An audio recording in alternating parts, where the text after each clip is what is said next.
Burundi. The Burundi zim angu epatan. Anga batandini, DJ Mikey D. Uzo. Big up J Weapon. Big up DJ Titan to the fullest. Angu epatan. Namo wani chunguruza. Akawana kata wani sarata. Nakuda kakala wani cheche. Sabado diwa na dijibara no nyumburuza. So we say, namo wani chunguruza.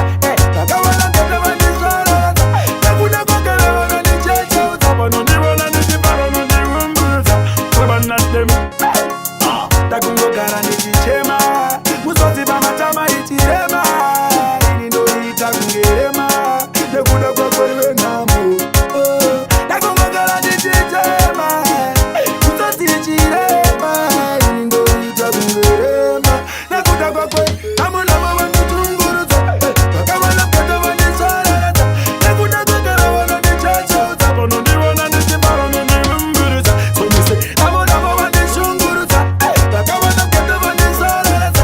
Nekuda kwa kara wani cheche. Sabano ndiwa na nijibara no nyumburuza.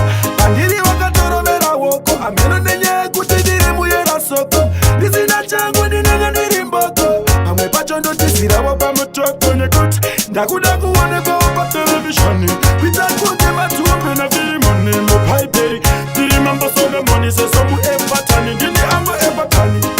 Amo namo wani chunguruza. Wakawana mkete wani sarata. Nekuna kwa kera wana ni cheche. Sabano ndiwa na nijibara no nyumburuza. So me say, namo wani chunguruza. Wakawana mkete wani sarata. Nekuna kwa kera wana ni cheche. Sabano ndiwa na nijibara no nyumburuza. I want to put them. Nakumbuka na nikichema.